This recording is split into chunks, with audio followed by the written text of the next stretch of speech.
তাহলে বন্ধুরা এখন এই যে দেখুন মাছগুলো কেটে নেব। আর এগুলো না সেই নদীর চুনো মাছগুলো খেতে না খুব ভালো লাগে। আর এগুলো আমার আজকে শ্বশুরমশাইয়ের জন্য ভাজা করবো। আর এই মাছগুলোকে না আস্তে আস্তে করে একটা একটা করে না ছাড়িয়ে নিতে হবে, জানেন তো। খুব ভালো লাগে, এক টকটাই বেশি ভালো লাগে। আর আমাদের বাবা তো একা খাবে, এই জন্য টক করবো না, মানে একটু মচমচা করে ভাজা করে দেবো, বাবা একা খাবে। আর চিংড়ি মাছ 20 টাকার মাছ, 20 টাকার মাছ 2 দিন হয়ে যাবে। কি করবো, যেরকম পয়সা সেরকম তো খেতে হবে, তাই না। ভগবান আমাদের যে এরকম দিন দিবে, এত কষ্টে আমরা দিন কাটাবো কোনোদিন এটা কি ভেবেছি বলুন। আমাদের যে ভালো দিনগুলো ছিল সেইগুলো মনে পড়ে যায় মাঝে মাঝে। এখন মানে প্রচুর কষ্টে দিন যাচ্ছে এখন, কি করব, নিয়তি। ভগবান কার ভাগ্য কোন দিকে যে কখন ঘুরিয়ে দেবে একমাত্র ভগবানই জানে, আর কেউ জানে না সেটা, বুঝছেন তো।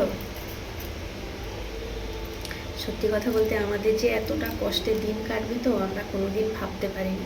অনেকে বলবে হয়তো এই তো খাচ্ছ, ভালো মন্দ খাচ্ছ, এসির হাওয়া খাচ্ছ, করছো, সম্পূর্ণ দেখুন মানে যখন কম পয়সায় মাছ আসে ক্যাশ পয়সায় নিয়ে আসি, যখন বেশি আসে বাকিতে নিয়ে আসি। লোককে বলি যে পরের মাসে দিয়ে দেবো, অমুক তারিখে দিয়ে দেবো, দিয়েও দিই। আর নিজে মাংস টাংস নিয়ে আসি সম্পূর্ণ বাকিতে, চেনাশোনা দোকানদার তো জানে আমরা দিয়ে দেবো, দেয়। আর এসি টেসি আমাদের অনেক বছর, এখন আমাদের এত খারাপ দিন ছিল না। এই একটা মানে গাড়ি কেনার জন্য আমার বর একটা লোকের পাল্লায় করে XUV 500 একটা গাড়ি কিনেছিল 19,50,000 টাকা। সেটা আবার না মহেন্দ্রা ফাইন্যান্স থেকে। সে মানে অনেক টাকা। তারপরে দেখো লকডাউন, ওর অফিস বন্ধ হয়ে গেল। আমার বর এক্সাইড পারমেন্ট চাকরি করে, এক্সাইডে ব্যাটারি কারখানা, আপনারা হয়তো শুনেছেন। যাই হোক, লকডাউন থেকেই আমাদের মানে এতটাই দেনা, জানেন তো। কত লোকা মানে কত লোক জীবন দিয়েছে, কত লোকের খারাপ দিন গেছে, সেরকম আর কি। আর সত্যি কথা বলতে এত খারাপের দিনে আমি গরিব বাড়ির মেয়ে ছিলাম, কিন্তু এখন আমার বাবার বাড়ির খুব অবস্থা খুব ভালো। আমার বাবা ডকে জাহাজে চাকরি করে, হলদিয়া ডকে, দাদা চাকরি করে, মাও কাজ করে। আজকে 3-4 বছর ওদের সঙ্গে কোনো সম্পর্ক নেই। যবে থেকে আমি একটু দেনায় মানে গাড়া হয়ে গেছি, মানে সত্যি কথা বলতে মানুষ যারা ভ্যান চালায় তারাও পর্যন্ত মানে কষ্টের দিনে তাদের মেয়ের কাছে এসে দাঁড়ায়, কিন্তু আমার বাবা মা মানে আমার বাড়ির কাছে রেজিস্ট্রি অফিস আসে, কোনোদিন খোঁজ নেয় না যে আমার মেয়েটা বেঁচে আছে না মরে গেছে। এতটাই যদি ওদের কাছে বোঝা হয়ে গেছিলাম, তাহলে জন্মের সময় তো গলাটা টিপে বা নুন দিয়ে বা নদী টদিতে তো ছুঁড়ে ফেলে দিলে হয়ে যেত। তখন ওদের আর অত কষ্ট হতো না। মানে আমাকে 14 বছর বয়সে বিয়ে দিয়ে দিয়েছিল, 14 বছর পর্যন্ত ওদের খাওয়াতেও হতো না, তাই না। সত্যি কথা বলতে না, লাইফে আমি এরকম বাবা মা এই প্রথম দেখেছি, আমার বাবা মার মতো। আমাদের এত কষ্ট তো, তবুও আমার দুটো ছেলেকে যতটা পারি মানে ভালো মন্দ খাওয়ানো বলুন, মানে যতটা ক্ষমতা আমরা করি। কিন্তু আমার বাবার বাড়িতে চাষ হয়, মনে হলে তো মানে 1 বস্তা চাল দিলেও একটু আলু কিনে আলু ভাতে বাচ্চা ফুটিয়েও খেতে পারতাম। আমার ছেলে বলছে, দাদু আর মা পড়ে যে কোমর ভেঙে গেছে, আর 2,000 টাকা দাও না, আমাকে ডাক্তার দেখাবো। বলছে না না না, আমার কাছে কোনো পয়সা নেই, দিতে পারবো না। মানে আমার জীবনটা কতটা কষ্টের মধ্যে আছে না, সেটা আমিই জানি।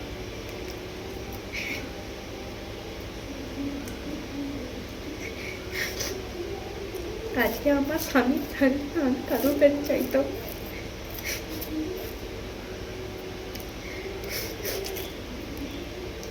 পড়ে গিয়েছি জানেন তো, মানে প্রথম পার্টটা নিজের পয়সায় ডাক্তার দেখিয়েছি, তারপরে 1 মাস পর যে চেকআপে রেখেছে সেটাও পর্যন্ত দেখাতে পারি। জানি এতটাই আমাদের অবস্থা। লোক বলে স্বামী বেঁচে থাকলে নাকে পড়তে হয়, নাকে পর্যন্ত বিক্রি করে দিয়েছি সংসারের জন্য। গায়ে একটা গয়নাগাটি নেই, একসময় বই গয়নাগাটি ছিল, সব বিক্রি করে দিয়েছি শুধু সংসারের জন্য। জানি যেখানে আমার স্বামী এত কষ্টে আছে, আমি কি গয়না করে ঘুরে বেড়াবো বলো? ভারী 4 জোড়া নাকের ছিল, বিক্রি করে দিয়েছি। আজ দেখুন নাক খালি, হাটের পরে আছে, কানের কিচ্ছু নেই। এমন বললাম ভগবান বলে কিচ্ছু নেই, জানেন তো। যত কষ্ট হোক ভগবানকে প্রতিদিন জবা ফুলের মালা চড়াই, জানেন, ভগবানের মুখ তুলে রাখে না।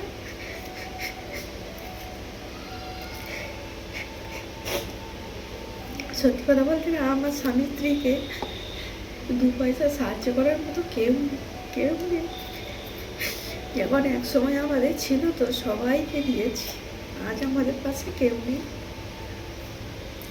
একটা জিনিস বুঝতে পারছি, আজকে ধ্যানায় না পড়লে মানুষ চিনতে পারতাম না, সত্যি বলছি বন্ধু।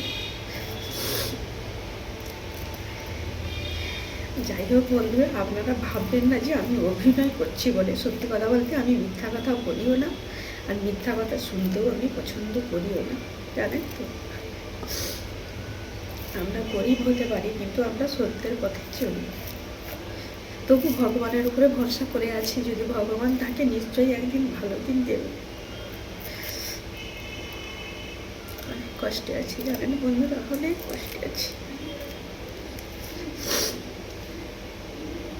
আমার ছোট ছেলেটা খুব জেদি, জানেন তো, বাচ্চা ছেলে তো, মাংস ছাড়া না মোটেই ভাত খাবে না, ডিম খাবে না, মাছ খাবে না, শুধু মাংস দিতে হয়, জানেন তো। যাও লোকের কাছ থেকে চেয়ে মেঘে বাকিতে এনে ওকে করে দিই, কী করবো বলুন? ওকে দিলে কি হবে? দুটো ছেলেকেই তো খাওয়াতে হবে।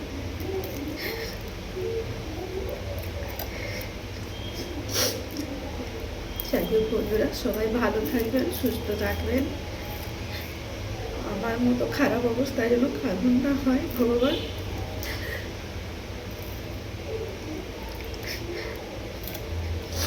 আজ আমার স্বামীটারও কি অবস্থা জানেন তো, না দেখলে বিশ্বাস করবে না, এতটা মানুষটা এতটা কষ্টের মধ্যে আছে।